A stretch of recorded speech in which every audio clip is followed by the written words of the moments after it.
अस्सलामुअलैकुम, मैं हूं डॉक्टर फिजा खान और मैं हूं पाकिस्तान। नाज़रीन, तहरीक इंसाफ इस वक्त अदालती फैसलों, महाजराई और मसाइल के भंवर में घिरती जा रही है। एक तरफ बानी पीटीआई ने 5 अगस्त को मुल्कगिर एहतजाज की कॉल दी, लेकिन दूसरी जानिब पीटीआई को सियासी बल्कि पार्लिमानी सतह पर शदीद धचकों का सामना करना पड़ रहा है।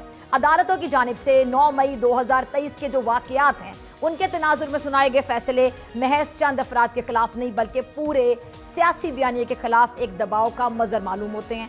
फैसलाबाद की इंसदाद दहशतगर्दी अदालत में कौमी असम्बली में opposition leader Umar Ayub, senate में पीटीआई के पार्लिमानी लीडर शिबली फराज और रुकने कौमी असम्बली जरताज गुल समेत 108 अफराद को सजाएं सुना दी।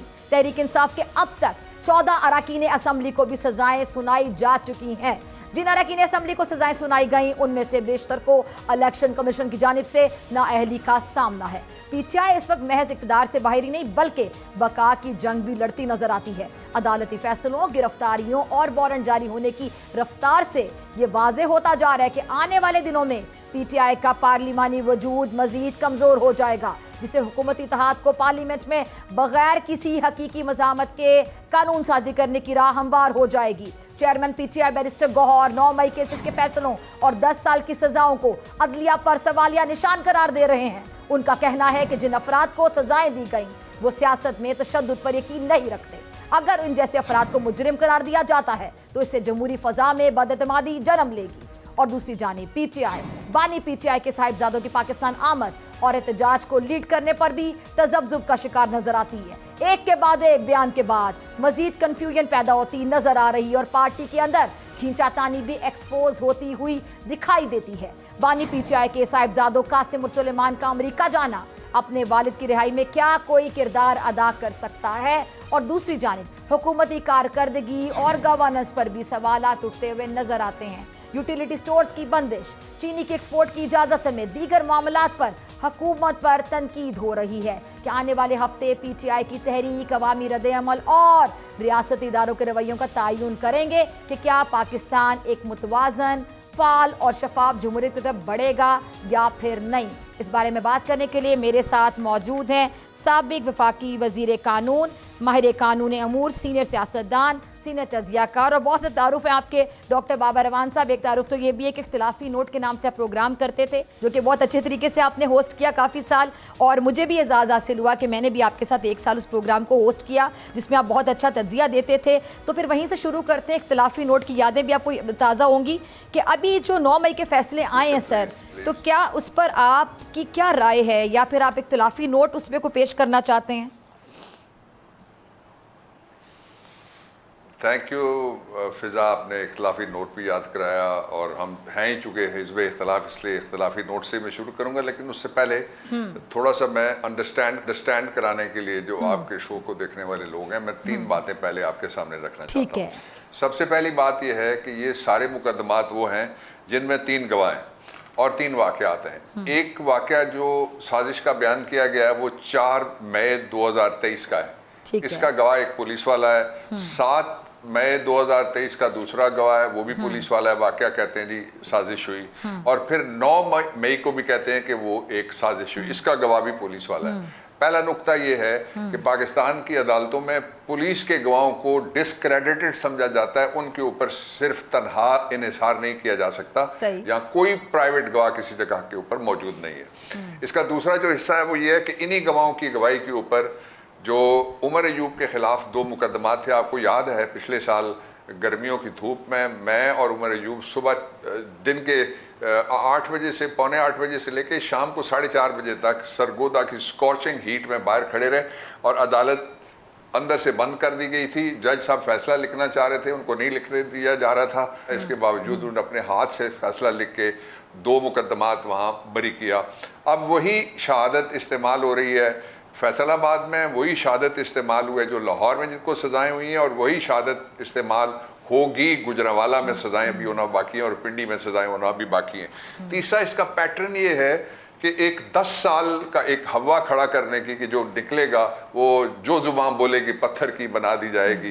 तो ये इस तरह का माहौल पैदा करने की कोशिश की गई है। अब मैं आता हूँ आपके सवाल की तरफ। इसका सबसे पहले तो ये कि सियासी सिनेरियो में जिस तरह से कहा जा रहा है कि जी ये पीटीआई को बड़ा नुकसान होगा, हमें कोई नुकसान नहीं हुआ, ना होगा। उसके मैं 2 आपके सामने डिनोमिनेटर फिजा रखता हूं। पहला डिनोमिनेटर ये है कि 300 कारकुनों की सजा से कारकुन एक ऐसा भी सजा हो गया है जो उसी अदालत ने इसी गवाही पे 2 मुकदमों से बरी किया और तीसरे मुकदमे में उसको अभी उम्र कैद की सजा सुनाई है। वो गरीब कारकुन था। हाँ। लेकिन हैविंग सेड दैट 300 कारकुनों को सजा होने से 3 करोड़ लोग जिन्होंने हमें वोट दिए हुए हैं और 2.25 करोड़ आने वाले जो वोटर हैं वो सारे के सारे हमारे साथ हैं। इंशाअल्लाह हमें कोई इस तरह की सजाओं से ये तमगे थोड़े अरसे बाद समझे जाते हैं सियासी मैदान के अंदर। एक दूसरा जो है वो ये है कि ये पार्लियामेंट के ये कमजोर हो जाए। ये पार्लियामेंट तो है ही नहीं ना। आपके इल्म में भी है, पूरी कौम के इल्म में है कि वोट किसको पड़े थे और जो इलेक्शन था वो कौन 1 बजे रात तक जीतता रहा और फॉर्म 47 के जरिए से फिर पूरा हफ्ता उसके नताइज, बल्कि 3 महीने तक नताइज आते रहे उसके। तो इसलिए इससे कोई असर नहीं होने वाला। इससे एक ये जो फॉर्म 47 गवर्नमेंट है ये बरहना हुई है और उसका सबब ये है कि ये हमेशा कहते थे कि हम अपोजिशन का वजूद बर्दाश्त करते हैं। अब जरा देखिएगा, जो पंजाब सबसे बड़ा सूबा है, ये पंजाब मुल्क रहा है बहुत लंबे अरसे तक, और ये पंजाब के अंदर जो अपोजिशन लीडर है उसको 10 साल कैद, जो शिबली अहमद फराज उनको 10 साल कैद, जो senator of Pakistan house of federation के लीडर हैं, और जो उमर अयूब खान है उनको भी 10 साल कैद। ये इस निज़ाम का हौसला है और ये इस निज़ाम का ज़र्फ है। अब एक तीसरी जो बात करके फिर मैं आपका अगला सवाल देता हूँ, वो ये है कि ये सारे गवाह जो 4, 7 और 9 मई के गवाह हैं, वो इन गवाहों का बयान पहला जो लिखा जाता है FIR में ये मौजूद कोई नहीं है और ये मौके पे मौजूद कोई नहीं है। पहला गवाह इनका बयान लिखा जाता है 24 अगस्त 2023 को। गिन के 105 दिन बाद ये बयान लिखा गया। ये तीनों पुलिस वाले हैं, ये थानों के अंदर रहते हैं 24 घंटे और उनकी सर्विस एट कॉल होती है 24 घंटे। इनको तो फौरन नौकरी से बर्तरफ करना चाहिए कि अगर तुम्हें 4 को पता लगा तो तुम थाने में थे, तुम दौड़ के जाते, कहते जी कल गड़बड़ होने वाली है या परसों।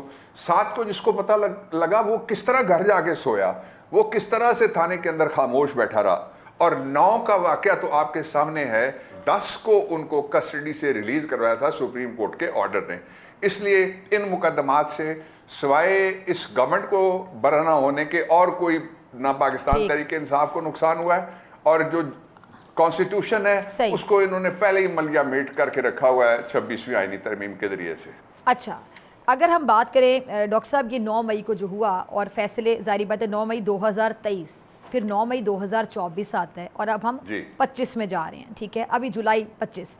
तो अब अगर ये फैसले आ रहे हैं तो ऑलरेडी काफ़ी ये लेट आ रहे हैं फैसले, और अभी 26वीं आईनी तरमीम का मामला भी आपके सामने है, जिसके बाद अगर PTI ने जो पोजीशन ली हुई है, PTI तो सॉरी टू से अदालतों पर एतमाद ही नहीं करती, उनका एक लैक ऑफ ट्रस्ट है, डेफिसिट है। तो आपको क्या लगता है कि अब आगे कानूनी क्या शक्ल इख्तियार करेगा ये मामला? आसान अल्फाज में देखने वाले नाजरीन को अगर आप समझाना चाहें कि अब इसके बाद इनके पास क्या ऑप्शंस होंगे रिलीफ के लिए और क्या तरीक़ाकार अपनाया जाएगा। फिर साथ ही 26वीं आईनी तरमीम के बाद ना सिर्फ अदालतों पर ट्रस्ट डेफिसिट नज़र आता है PTI की जानिब से, बल्कि जजेस, उनकी शख्सियात तक को मुतनाज़ करार दे दिया जाता है किसी भी फैसले के बाद, और सोशल मीडिया पे गर्दिश करना शुरू हो जाते हैं मामला। देखिए, जजेस को तो जो तकरीरें की हुई हैं बाप बेटी ने, पंजाब वालों ने, वो ऐसी तकरीर कोई कर ही नहीं सकता जजेस के बारे में। और जिस तरह उन्होंने नेमिंग शेमिंग उनकी तस्वीरें लगा के सुप्रीम कोर्ट के चीफ जस्टिस समेत की हुई है, इस तरह कोई कर ही नहीं सकता। अगर किसी बच्चे ने, किसी आप जैसे नौजवान लड़की लड़के ने अगर किसी जगह कोई पोस्ट लगा दी है तो उससे ना कोई एटमी मुल्क पे क़यामत आएगी और ना ही उसमें एटम बम छुपा हुआ है, इसलिए फिर फिक्र करने की कोई ज़रूरत नहीं है हमें। वो लोगों का एक फ्रीडम ऑफ एक्सप्रेशन और फ्रीडम ऑफ प्रेस है जिसके ऊपर कदगन लगाई जाती है जब लोगों को मना कराया जाता है आप बात ना करें। आप देखें ना, ट्रंप नहीं बोल रहे वहाँ अदालतों के खिलाफ, और लोग ट्रंप के खिलाफ मुकदमे नहीं कर रहे। 25-25 साल पुराने मुकदमे और 35-35 साल पुराने मुकदमे, यानी US का प्रेसिडेंट है उसके खिलाफ लोग दर्ज करवा सकते हैं, और यहाँ आवाज़ उठाना कहते हैं जी बड़ा गलत हो गया है। ये जो ही आवाज़ उठती है कहते हैं जी बस मुल्क को पता नहीं क्या हो जाएगा। अच्छा, दूसरी जो बात आपने की है वो बड़ी इंपॉर्टेंट है कि इनके पास रास्ता क्या है। उससे पहले मैं आपको 2 कवानीन और एक फैसला बताना चाहता हूँ। 2 कवानीन ये हैं कि जो लॉ है 2017 का इलेक्शन एक्ट, उसके अंदर लिखा हुआ है किसी को भी सजा इस तरह से जिस तरह उन्होंने किया, 2 सजाएं उन्होंने दी थी।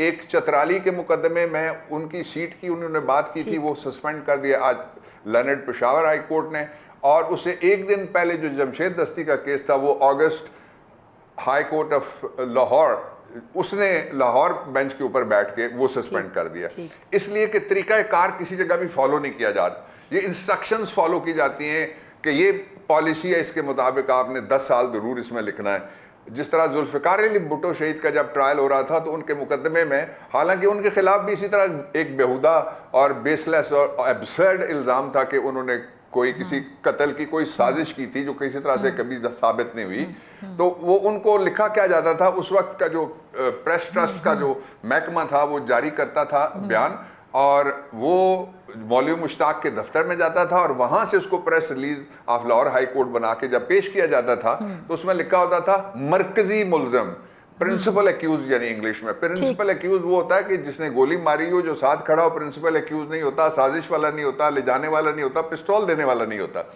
अच्छा, अब ये जो इनके पास पहला जो इनके पास जो पहला ऑप्शन है वो ये है कि ये जो जिसके खिलाफ भी नाअहली का इस तरह से फैसला आएगा वो फैसला हवा में उड़ जाएगा। और उसका सबब मैंने आपको एक खातून का मुकदमा बताने लगा हूं जो मैंने जौहराबाद में जाके लड़ा था, जो नवाबजादी हैं सुमैरा मलिक, उनके खिलाफ इसी तरह का एक बना के केस भेजा गया था, वो जाता है सेशन जज के पास। दूसरा, जो कॉन्स्टिट्यूशन है वो भी इसकी इजाजत नहीं देता। और तीसरा ये है कि ये अभी फैसले हुए हैं निचली अदालतों से। जो निचली अदालत का फैसला है, इतना तो सबको पता होगा कि जब अपील कोर्ट में जाता है तो सजाए मौत समेत जब तक कंफर्म एपलेट कोर्ट ना करे तो वो सजा नहीं होती, वो कॉन्टिन्यूएशन ऑफ ट्रायल रहता है। इसलिए ना कोई नायल किया जा सकता है और ये सजाएं नहीं ठहर सकती। इसके लिए मैं आखिरी बात आपको एक जुमला सिर्फ कहता हूं। 2 मुकदमे जो उमर अयूब खान के हैं, वो एक जज थे अब्बास मुस्तफाई साहब, if I'm not pronouncing his name correctly, pardon me, उन्होंने बरी किए थे 9 मई के, और 4 आपके याद है पिछले महीने मैंने दोनों जगह इंसिडेंटली मैं ही वकील था, 4 जो थे वो इस्लामाबाद हाई कोर्ट ने बरी किए। अब आपने कहा ट्रस्ट डेफिसिट है, ट्रस्ट डेफिसिट कुछ जगह तक है और कुछ लोगों तक है। ठीक मुझे तजर्बा हुआ है खुद भी सुप्रीम कोर्ट ऑफ पाकिस्तान में भी और हाई कोर्ट्स में भी कि जजेस इस सारे निजाम में भी जो जजेस बैठे हैं वो इंडिपेंडेंट फैसले करने की उनमें अहलियत कुछ जजेस के अंदर लाजमन मौजूद है, सारे एक जैसे नहीं है। सही। अच्छा डॉक्टर साहब, एक और चीज़, अगर हम बात करें कुछ लोगों की बरियत के हवाले से, कुछ लोग को जो बरी किया गया उस पर बड़े शकूक व शुबात का इजहार किया जा रहा है, और विद इन PTI जिस तरह की राय पाई जाती है, आप बेहतर समझते हैं, आप भी बहुत से लोगों के साथ राब्ते में रहते हैं, तो PTI के लोग ही PTI के कुछ लोगों को शक की नज़र से देख रहे हैं। अब फॉर एग्जांपल जब शामुद कुरैशी साहब की बरियत की खबर आई तो कुरैशी साहब एक सीनियर सियासतदान है विदाउट एनी डाउट, और वाइस चेयरमैन हैं इस पार्टी के, और बहुत से लोगों ने इस पर तनकीद की और बहुत से लोगों ने मिलीजुली राय का इजहार किया। शायद बहुत से लोगों को लगता था कि पार्टी की जो बागडोर है उनके हाथ में ना आ जाए। अच्छा, मैं बड़ी हद तक अग्री करती हूँ, आप मेरी बात से अग्री भी कर सकते हैं, डिसअग्री भी कर सकते हैं, कि इस टाइम पे जो PTI की लीडरशिप है, जो फ्रंट पे इसको लीड कर रही है, बहुत से लोग ऐसे हैं जो PTI के लिए उनके जितने भी जो ओपोनेंट्स हैं उससे ज़्यादा नुकसानदेह विद इन PTI जो लोग हैं वो पाए जाते हैं, जो कि PTI को नुकसान पहुंचाते हैं अपने बयानात की वजह से, अपनी बैड स्ट्रैटेजी कह लें, जो कि हिकमत अमली की कमी है, स्ट्रैटेजी की कमी है, उसकी वजह से। तो अभी इनको एक अच्छी लीडरशिप की ज़रूरत है जब तक इमरान खान साहब जेल में हैं। Thank you for the question Fiza, ये बड़ा तवील था लेकिन ठीक क्वेश्चन था। मैं इसके 3 हिस्से करके इसको बयान करता हूँ। सबसे पहले ये है कि अगर शाह महमूद साहब बरी हुए हैं तो ये अच्छी बात थी, और वो अगर बाहर आए तो ये उससे अच्छी बात होगी। ये जब गिरफ्तारियों का सिलसिला शुरू हो गया, इमरान खान अरेस्ट हो गए, शाह महमूद साहब अभी अरेस्ट नहीं हुए थे, तो उनके घर में, जहाँ मैं बात कर रहा हूँ इसके साथ ही थोड़े फासले पे उनका घर है, उसमें एक मीटिंग हुई थी। जाहिर है he is the vice chairman of the party, बाकी जो अहदे हैं वो नॉमिनेटेड अहदे हैं, वो इमरान खान और वो इलेक्ट हुए थे, इलेक्शन हमारा बाकायदा हुआ था, इसलिए इलेक्शन कमीशन के कहने से वहाँ चिट जाती है सारी पार्टियों की, वो कहते हैं जी इनका इलेक्शन हो गया, और हमारे इलेक्शन को वो खोद के चूहा भी नहीं निकला, उन्होंने पहाड़ जितने एतराज़ात के उठाए हुए थे। तो अब एक पहलू इसका ये हो गया कि अगर वो बाहर आते हैं तो certainly he will lead the party, इसमें किसी को शक व शुबा नहीं है, मुझे कम से कम नहीं। एक बात। दूसरा ये है कि कुछ लोग जो पब्लिक जाते हैं, मेरा तो ये मिजाज ही नहीं है, मैं आपको याद है मैं 2 अशरे से ज़्यादा पाकिस्तान पीपल्स पार्टी बीबी के साथ रहा, और जब मैं बाहर आया तो मैं वाहिद आदमी था जिसने कभी उस तरह के यानी डर्टी लिनन वॉश करने के लिए अपारा चौक का इंतखाब नहीं किया। बाकी जिस तरह से कुछ लोगों को आदत है, बैठे होते हैं तो पता नहीं क्या क्या खुशामने, बाहर निकले तो पता नहीं क्या क्या दुश्नाम, इत्तहाम और गाली गलोच। तो ये तो बिल्कुल दुरुस्त नहीं है। जो बात कहनी हो वो अंदर कहनी चाहिए, और जो ये समझें कि ये जगह दुरुस्त नहीं है वो इंतज़ार करें इस बात का कि इमरान खान बाहर आएँ तो अपने ग्रीवेंसेस उनके सामने जाके रखें। मेरे पास आ जाएं, को गम हल्का करना चाहे तो, लेकिन पब्लिक में नहीं जाना चाहिए। उससे लाजमन आई एग्री विद यू कि उससे नुकसान होता है। नुकसान क्या होता है? ऑप्टिक्स का नुकसान होता है। अच्छा, अब आ जाइए कि क़यादत तो इमरान खान के अलावा और कोई नहीं है। मैंने सेनेट की सीट इमरान खान के लिए, उसकी हकीकी आज़ादी के एजेंडे के लिए, रूल ऑफ लॉ के लिए और supremacy of the civilians and the constitution के लिए मैंने ये सीट कुर्बान की थी। और तो कोई सेनेट में से छोड़ के कोई नहीं आया इमरान खान के साथ। लेकिन having said that, Imran Khan को ये सारा जो कुछ किया गया ना, इमरान छीना गया, बल्ला छीना गया, इलेक्शन छीना गया, इंतखाबी निशान छीनने के बाद इंतखाबी अमल छीना गया, उसके बाद हमसे पूरा मैदान छीन लिया गया। कोई पोस्टर नहीं है, किसी के पास घोड़ा है, किसी के पास बकरी है, किसी के पास चाकू है, किसी के पास छुरी। ये इंतखाबी निशान थे। जो ही हमारी वेबसाइट पे गया लोग जीत गए। तो ये जो पाकिस्तान में एक होता था ना कि ये कोई कहेगा था कोई जो वोट पड़ेगा उसको, वो अब नहीं होना। और जो मैंने आपको कहा 2.25 करोड़ वोट अगले जो आ रहे हैं वो भी सारे के सारे, उनकी जो मेमोरी कार्ड है उसके ऊपर इमरान है या एंटाई इमरान है। तो इसलिए नुकसान किसी तरह का कोई नहीं हुआ, ना होना है। जब भी इमरान ने कहा लोग बाहर निकले हैं, तो क्या क्या नहीं हुआ, कौन कौन सा हरबा नहीं इस्तेमाल किया गया, अब भी निकलेंगे। आपने लोगों के बाहर निकलने की बात की। अच्छा, एक तो हम बात कर रहे हैं कि अदलिया की तारीख के हवाले से बात अगर कर लें तो भुट्टो साहब को इंसाफ मिला दुनिया से जाने के 45 साल के बाद। 4.5 डेकेड्स के बाद भुट्टो साहब को इंसाफ मिला। मुझे अच्छी तरह से याद है, मैंने आपके साथ जब प्रोग्राम करती थी तो बड़ा तफसीली प्रोग्राम, बड़ा खूबसूरती से आपने एक प्रोग्राम किया था जिस पर आपने कहा कि इसको फ़िज़ा आप अदालती जुडिशल मर्डर बोलें। आपको याद होगा, और आप हमेशा इस पर खुलकर बात करते हैं जब भी 3 अप्रैल की रात याद की जाती है। तो सर मुझे बताएं कि 45 साल के बाद उनको इंसाफ मिला, ये अदलिया की तारीख रही है माजरत के साथ। अब अगर इमरान खान के हवाले से भी कोई फ़ैसला आ जाता है, किसी भी किस्म का फ़ैसला, कैद कह लें, जो भी कह लें, तो उसको भी फिर इंसाफ के लिए इतने डिकेड्स का इंतज़ार करना पड़े। तो ये हम ज़रा तारीख पे भी नज़र दौड़ा लेते हैं और आगे फिर फ्यूचर में आपको क्या नज़र आ रहा है खान साहब के केसेस को लेके? देखिए उसका नतीजा क्या हुआ। भुट्टो को मारने वाले मरे या भुट्टो मरा, मारने के बावजूद जो पैसे तो उनके लवाकिन ने, जो बाकियात थे, उन्होंने बहुत कमा लिए हैं, लेकिन इज्जत नहीं कमा सके। एक बात। दूसरा ये है कि जो इमरान खान के खिलाफ केस है वो उस नोयत का नहीं है, इसलिए ये इस नोयत का है जिसमें इमरान खान यकीनन बरी होंगे 110%। मैं उसमें से 178, 179 और 180 है। ये CRPC के अंदर दफात हैं, जो ज़ाब्ता फौजदारी वो कानून है जिसके नीचे पाकिस्तान में सारे फौजदारी मुकदमे चलते हैं। फिर नूर मुकदम जो इस्लामाबाद के अंदर जिसको बेहेड किया गया और वो सज़ा मुलज़िम की सुप्रीम कोर्ट ऑफ पाकिस्तान ने कंफर्म कर दी है, उसके अंदर एक फ़ैसले में चीज़ लिखी हुई है। उन्होंने लिखा ये है कि इस जदीद दौर में जिस तरह से अमेरिका में इस्तेमाल हुए, जिस तरह से लंदन के हंगामों में इस्तेमाल है, उन्होंने कहा एक साइलेंट विटनेस है। Silent witness is the prime minister, prime witness. वो जो साइलेंट विटनेस है वो उन्होंने CCTV फुटेज को कहा है। क्यों कहा है? इसलिए कि man can tell a lie, camera can not tell a lie. आपके पास जब लोग बैठ के झूठ बोल रहे होते हैं ना, हमने ये नहीं कहा, ये नहीं कहा, तो आप फौरन कहती हैं प्रोड्यूसर को कि जरा भाई लगाना इनके, जरा पिछले क्लिप लगाना जहाँ ये इन्हीं को ये कह रहे थे जो आप कह रहे हैं कि नहीं। तो आप उनको कन्फ्रंट करके वो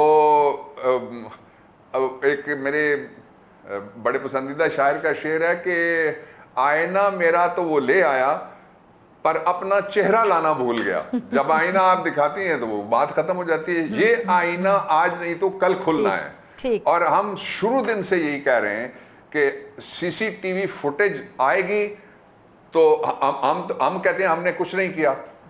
अच्छा, जो प्रोसिक्यूशन है वो कहती है सब आपने किया, तो फैसला कौन करेगा? अच्छा डॉक्टर साहब, साइलेंट क्रेडिबल विटनेस। ठीक है डॉक्टर साहब, तारीख की तुमने बात की, जो तहरीक है वो आपको चलती हुई नजर आ रही है? तहरीक रुकी कब है? ये सारे हरबे, सारा मार कुटाई, सारा तशद्दुद, सारी पाबंदियां, नाम पे पाबंदी, काम पे पाबंदी, 2 कदम उठाने पे पाबंदी, झंडे पे पाबंदी, बल्ले पे पाबंदी, इमरान खान पे पाबंदी, हम पे पाबंदी, आप पे पाबंदी, बोलने पे पाबंदी, सोचने पे पाबंदी। इसका नतीजा क्या निकला है? वैसे मैं तो ये जो कर रही है गवर्नमेंट, में इनको कहना चाहता हूं, आप जरा मुझे बताएं आपने क्या नतीजा इसका निकाल लिया है? ये नतीजा निकला है ना कि आपके ऊपर तनकीद बढ़ी है, ये निकला है कि आपकी मीम्स बढ़ी है, ये निकला है कि आपके ऊपर क्रिटिसिज्म बढ़ा है, आप तो बाहर नहीं निकल सकते, ये बंद होके रह गए, ये तो कैद होके रह गए। वो जो अंदर बैठा हुआ 804 कैदी है, वो वाहिद आजाद पॉलिटिशियन है इस मुल्क में। बाकी सारे जितने भी पॉलिटिक्स में उसके मुखालिफ, वो सारे घरों में कैद हो गए, बड़े बड़े घर हैं, सरकारी खर्चे पे वो कैद हुए हैं। ठीक है जी, बहुत शुक्रिया डॉक्टर बाबर अवान साहब आपके कीमती लिए। और नाजरीन, आपसे मुलाकात होगी ब्रेक के बाद। वेलकम बैक नाजरीन, मेरे साथ मौजूद हैं senior defence analyst general Zahid Mahmood साहब। बहुत शुक्रिया जनरल साहब वक्त देने के लिए, ज्वाइन करने के लिए। जनरल साहब, 9 मई के फैसले जो आना शुरू हो गए हैं, 9 मई 2023, फिर 9 मई 2024 आता है, 9 मई 2025 आता है, जून जुलाई, अब जाके फैसले आना शुरू हुए हैं। तो ये फैसले ऑलरेडी बड़ी लेट आए, मतलब एक्सपेक्टेड था कि जल्दी आ जाएंगे, क्योंकि सब लोगों के सेंटिमेंट्स जुड़े हुए हैं। सिर्फ हुकूमत इस बारे में बात नहीं करती थी कि इनको कैफरे किरदार तक पहुंचाया जाए, बल्कि अगर हम फ़ौज की बात करें, फ़ौजी तनसीबात पर इस तरह हमले किए गए, शोहदा के जो अहले खाना हैं, लवाहिकीन हैं, उनके सेंटिमेंट्स, इमोशंस को हर्ट किया गया। पूरी कौम, पूरी आवाम मुंतज़िर थी कि इनके फैसले कब आएंगे। आप इन फैसलों को कैसे देख रहे हैं?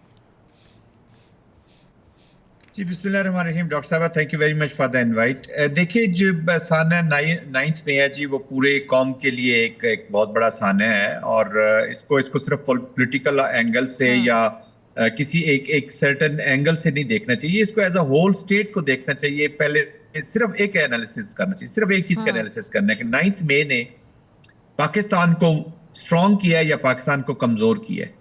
तो मेरे ख्याल में हर पाकिस्तानी की ज़मीर की जो अंदर की आवाज है, वो एक ही चीज बोलेगी कि these were not accepted, मतलब ये एक्सेप्ट नहीं किया जा सकता जी किसी भी स्टेट के बीच में। अच्छा, कुछ लोग तो विटिंगली ये कर रहे होते हैं, जो नंबर उनका शायद कम हो, कुछ अनविटिंगली इसमें शामिल हो जाते हैं। लेकिन जो भी पॉलिटिकल लीडरशिप है, वो फॉर दैट मैटर किसी भी पार्टी की हो जी, किसी भी पार्टी की हो, वो अपने कारकुनों को उनके सेंटीमेंट के साथ उनको एक्सप्लॉइट नहीं करती, उनको कंट्रोल रखती है जी। सेंटीमेंट्स तो कहीं से कहीं चले जाते हैं। यहाँ जुल्फिकार अली भुट्टो साहब का फांसी का केस है, जो आज साबित हुआ है कि गलत हुई थी फांसी उनको, व्हाटएवर। यहाँ पर बेनजीर मर्डर हुई, राना लियाकत अली खान मर्डर हुए, सीरियस और पॉलिटिकल चीजें हो जाती हैं। आप नेबरिंग कंट्रीज में देख लें, इंदिरा गांधी मारी गई, और भी डेमोक्रेटिक कंट्रीज में बहुत सारे, राजीव गांधी मारे गए। लेकिन ये नहीं होता कि आप स्टेट इवन आप अमेरिकन प्रेसिडेंट्स की एग्जांपल दे सकते हैं। अमेरिकन प्रेसिडेंट अभी ट्रम्प जो है वो हुए, तो इनको फिर पॉलिटिकल उसमें यूज करना, ये दिस इज नॉट उससे पहले भी जी तो there are so many example. जी मैं पाकिस्तान के एग्जांपल ली, अनफॉर्चुनेट है, मैं बसियत पाकिस्तानी इससे स्टेट कमजोर हुई है। मैं किसी के सही गलत होने की बात तो बात की बात है, इंडिविजुअल डजंट मैटर। मेरी नजर में कोई इंडिविजुअल फॉर दैट मैटर, चाहे वो किसी भी जगह से हो, किसी इदारे का सरबराह है या किसी पॉलिटिकल पार्टी का सरबराह है या वर्कर है या जो भी है, वो अपनी स्टेट और पाकिस्तान से और अपने इदारे से बड़ा कोई भी नहीं है। हमारी प्रॉब्लम ये है कि हम इतने विम्जिकल और इतना पर्सनैलिटी में खो जाते हैं कि हम पाकिस्तान को, अपनी स्टेट को, जो कॉन्ट्रैक्ट के साथ आपका कॉन्ट्रैक्ट है स्टेट के साथ कॉन्स्टिट्यूशन कीजिए, हम उसको भूल जाते हैं। बहरहाल पाकिस्तान की अदालतों से सजाएं आई हैं, मेरी बस सिर्फ यही एक ख्वाहिश भी होगी कि सजाएं बिल्कुल, जिन्होंने जुर्म किया उनको सजा मिलनी चाहिए थी। जब हम हैव नॉट और डिवाइड करते हैं किसको मिलनी। अच्छा, पास्ट के ना अब बहुत लोग एग्जांपल देते हैं जी कि पास्ट में फलां ने ये किया वो किया, कहीं ना कहीं से तो इस मुल्क ने स्टार्ट लेना है ना फिजा, वरना डॉक्टर साहब आप देखें ना कहां से कहां चले जाएं। एग्जैक्टली। तो और कायदे आजम से लेकर अभी तक इंशाल्लाह पाकिस्तान की जो खोक है ना जी, ये बहुत अच्छी खोक है। इसमें से बड़े अच्छे अच्छे लीडर्स जन्म ले सकते हैं, लेकिन आइन के नीचे चले, पाकिस्तान को आगे लेकर चले। मैं ये नहीं कहता, और पॉलिटिकल लीडर की फॉलोइंग होती है, उसका पल्स पे हाथ होना चाहिए। आप एक रेड लाइन से आगे किसी को भी ना जाने। मैं एक पर्टिकुलर पार्टी की बात नहीं कर रहा, मैं सबके लिए कह रहा हूँ कि आइंदा फ्यूचर में भी हमने करना है। बट इदारे ने तो एक फैसला किया हुआ है जी कि वो जो भी कानून के नीचे आएगा। अब कंप्रोमाइजेस बहुत मुश्किल है यहाँ पे पाकिस्तान। अच्छा, अब आगे आप क्या देख रहे हैं कि अब आगे इनके लिए क्या ऑप्शंस होंगी? रिलीफ मिलेगा या रिलीफ मिलता हुआ दिखाई नहीं देता है? फिर अदलिया पर भी इनको अदम एतमाद है, अदलिया पे ट्रस्ट नहीं करती है पीटीआई की क़यादत, पीटीआई के लोग। उनको ये लगता है कि अदलिया कॉम्प्रोमाइज्ड है, ख़ासतौर पर 26वीं तरमीम के बाद जिस किस्म की राय का इजहार अलग किया जाता है पीटीआई की जानिब से, वो आपके भी इल्म में है? डॉक्टर साहब, मैं इसको ना इस कॉन्टेक्स्ट में किसी एक जमात के साथ मुंसलिक करके इस डिबेट को एक छोटे डब्बे में बंद नहीं करना चाहूंगा। ऑफ कोर्स अदम एतमाद कोई ना करे, जिसने जुर्म किया है, और ये किसी बच्चों का जुर्म नहीं है या किसी ने किया है, तो आपको तो एतमाद होना चाहिए कि अगर जुर्म साबित हो गया है और अगर वो गलत है तो ऑफ कोर्स आगे हाई कोर्ट है, सुप्रीम कोर्ट है। और मैं तो ये चाहूंगा बस ये पाकिस्तानी के इंसाफ हो, किसी को पॉलिटिकल विक्टिमाइजेशन की नजर नहीं करना चाहिए, बिल्कुल इंसाफ होना चाहिए। मैं आई विल रिजेक्ट कि कोई किसी की अगर विक्टिमाइजेशन हो रही है, लेकिन ये वही अदालतें हैं, ये पाकिस्तान की अदालतें हैं। हम जब पावर में होते हैं तो हमें ये जो रिफॉर्म्स हमने करने हैं या चीजें ठीक करनी है, वहां पे आप कॉम्प्रोमाइज नहीं। आप कहते हैं हर चीज जो मुझे सूट करती है वो वैसी ही होनी चाहिए। और आप देखते हैं जो आपके हक में फैसला आएगा, आप इन्हीं अदालतों पे एतमाद देखेंगे, जिनके खिलाफ आएगा वो उन्हीं पे करेंगे नहीं। ये इंस्टीट्यूशंस वीक होते हैं जी। मैं तो बस ये पाकिस्तानी ये चाहूंगा कि एक हमारी अदालतें भी इतनी मजबूत हों। देखें, पाकिस्तान का सबसे बड़ा प्रॉब्लम डॉक्टर साहब यही है कि ये गवर्नेंस के इश्यूज है। हमारा जो लॉ अगर हम इम्प्लीमेंटेशन ट्रू स्पिरिट में जब तक नहीं करेंगे तो हम कहीं भी नहीं जा रहे। पाकिस्तान का सबसे बड़ा प्रॉब्लम यह है कि हम ताकतवर को तो छोड़ देते हैं, गरीब को हम सजा दे देते हैं, फिर इंस्टीट्यूशंस के बीच में अगर हम लॉज जो बनाए अगर उनका मिसयूज करेंगे तो फिर भी स्टेट जो है वो कमजोर होगी। और सर ये जो आप प्रॉब्लम बता रहे हैं, इस प्रॉब्लम में एक और प्रॉब्लम ऐड कर दे। प्रॉब्लम ए आप बता रहे हैं और प्रॉब्लम बी इसमें ये है कि जितने भी लोग तनकीद करते हैं और जब दूसरे की हुकूमत आती है, दूसरे का टेन्योर आता है, तो वो भी उन्हीं चीज़ों को दोहराता हुआ दिखाई देता है जिस पे वो माजी में तनकीद करता रहा अपने ओपोनेंट पे। तो चीज मैं हमेशा इसलिए डॉक्टर साहब यही कहता हूं कि जी हमारी डेमोक्रेसी को ट्रू डेमोक्रेसी के तौर पर स्ट्रांग होना है। इसी ने कॉन्फ्लिक्ट रेजोल्यूशन निकालनी है, इसी ने इदारों को ताकत बख्शनी है। तो आई थिंक ये कि इंडिविजुअल से, पार्टियों से निकल के इसको पाकिस्तान के आईने से देखना होगा, उस लेंस से देखना होगा, otherwise we are going nowhere. ठीक है। अच्छा, आगे एक और चीज़ मैं जानना चाहती हूँ सर। बैरिस्टर गौहर साहब कह रहे हैं कि हमने 9 मई की पहले भी मजम्मत की है और माफ़ी भी मांगी है। वो बेसिकली कहना क्या चाह रहे हैं कि 9 मई की मजम्मत वो कहते हैं हम करते हैं और ये नहीं होना चाहिए था। क्या समझ आ रही है आपको? देखिए, वो आई थिंक मैं ज्यादा पॉलिटिकल कमेंट्री नहीं करना चाहूंगा डॉक्टर साहब। Pakistan is in a very very serious war. ये जो मैनेजमेंट है ना इवेंट्स की मैनेजमेंट करना, ये आपकी ट्रू रिफ्लेक्शन नहीं होती आपकी स्पिरिट की, और किसका कितना कंट्रोल है पार्टी के ऊपर, कौन कहां से बोल रहा है। थोड़े से Tehreek Insaf with all my respect weak है उनका ये लिंक। चलिए सर, आप सीनियर डिफेंस एनालिस्ट हैं, आप दिफा पे बात करते हैं, डिफेंस को कवर करते हैं एज एन एनालिस्ट, तज्जियाकार। ये जो 5 अगस्त के बारे में कह रहे जी, 5 अगस्त को क्लाइमेक्स होगा। 5 अगस्त की तारीख का अगर जिक्र किया जाए तो आप भी बड़े हैरान हुए होंगे। 2019 अगर आप 6 साल पीछे चले जाएं 5 अगस्त की तारीख, और जब भारतीय हुकूमत ने मकबूजा जम्मू कश्मीर की जो एक आइनी हैसियत है, आर्टिकल 370 35A की मैं बात कर रही हूँ, जब इस आइनी हैसियत को मुअत्तल किया था, अब ये 5 अगस्त को ये यहाँ पे कोई एक क्लाइमेक्स दिखाना चाह रही है पीटीआई। इसी दिन का सर इंतखाब क्यों किया गया? एहतजाज तो होना चाहिए इस दिन भारत के खिलाफ। ये तारीख जो चूज़ की गई, ये इत्तेफाक है? देखिए, अगर इत्तेफाक नहीं है तो फिर पर्पसफुल है जी। और मैं तो इस पे ज्यादा कमेंट नहीं करूँगा। इनकी बैड लक है, हमेशा इनकी तारीख कहीं ना कहीं क्लैश कर जाती है जी। बट एनीवेज देखिए डॉक्टर साहब, या आप स्ट्रेटजी की कमी कह सकते हैं, आप ये कह सकते हैं कि कोई एक हिकमत अमली की कमी है। जी जी। और प्रोबेबली लीडरशिप का बुरहान से इस वक्त पार्टी इनकी गुजर रही है। बट एनीवेज मैं तो देखिए, मैं चाहूंगा कि पाकिस्तान की डेमोक्रेटिक फोर्सेस मजबूत हों, हमारी पार्टियां मजबूत हों और पाकिस्तान की सियासत करें। मुझे तो एज अ पाकिस्तानी की हैसियत से एक स्ट्रॉन्ग सियासत चाहिए, एक स्ट्रॉन्ग डेमोक्रेसी चाहिए। पर प्रॉब्लम यह है कि पार्टीज के अंदर जब डेमोक्रेसी नहीं होगी तो फिर इसी तरह के चीजें होती रहेंगी कि एक थोड़ा सा क्राइसिस आए या क्राइसिस आए तो आपकी पार्टी तो जनरल साहब, आपको क्या लगता है कि क्या सदारती निज़ाम हमारा हल है? हमें सदारती निज़ाम की तरफ सोचना चाहिए? मैं जाती तौर पे बिल्कुल इसके हक में नहीं हूँ जी। पाकिस्तान ये तजर्बे पहले भी कर चुका है। पाकिस्तान का हल डेमोक्रेसी के अंदर ही है, जो बड़ी अच्छी डेमोक्रेसी है। अगर इसको डेमोक्रेसी रहने दिया जाए, अगर इसको क्रिप्टोक्रेसी के तौर पे इम्प्लीमेंटेशन होगी तो फिर वी आर गोइंग नोवेयर। इसको चीजों को ठीक करने की जरूरत है। देयर इज अ नीड कि हम पाकिस्तान की मुल्क को प्रोसेसेस में डालें, प्रोसेसेस में, और प्रोसेसेस आएंगे अच्छे इंस्टीट्यूशन से, और पॉलिटिकल पार्टियां भी इंस्टीट्यूशंस बने, हमारे इदारे भी इंस्टीट्यूशन बने, और पाकिस्तान की जो हुकूमत हो वो आइडियल एक डेमोक्रेटिक हुकूमत हो, तो हम दुनिया को बता सके कि this is how the democratic government has to be. ठीक है रिजाना साहब, बहुत शुक्रिया आपके कीमती वक्त के लिए। नाज़िकात होगी शॉर्ट ब्रेक के बाद। वेलकम बैक नाजरीन। जब एक मुल्क की क़यादत झूठ को सच, नाकामी को कामयाबी और धमकी को पॉलिसी समझ बैठे तो नतीजा वही निकलता है जो आज भारत के साथ हो रहा है। सिफारती तौर पर तनहा, अस्करी तौर पर जलील और माशी तौर पर बदहाल नरेंद्र मोदी, जो खुद को भारत का चौकीदार कहकर इक़्तिदार तक पहुंचे, आज खुद ही उस चौकीदारी में सब कुछ लुटा चुके हैं। अमेरिकी सदर डोनाल्ड ट्रंप ने जब भारत पर 25% टैरिफ लगाकर उसे मुर्दा मईशत करार दिया तो यह सिर्फ इक्तिसादी दबाव नहीं था बल्कि एक जोरदार थप्पड़ था उस गुरूर पर जो मोदी ने पिछले एक अशरे में महान भारत का ख्वाब बेचकर परवान चढ़ाया था। राहुल गांधी ने बजा तौर पर कहा कि मोदी सिर्फ अडानी जैसे सरमायादारों के मफादात की रखवाली करते हैं। जनता के खून पसीने से पाले गए ख्वाब मोदी ने चंद अरबपतियों के हाथ गिरवी रख दिए हैं। अंधा बांटे रेवड़ियां अपनों को ही। मोदी सरकार की इक्तिसादी पॉलिसी का असल चेहरा शायद यही मुहावरा है।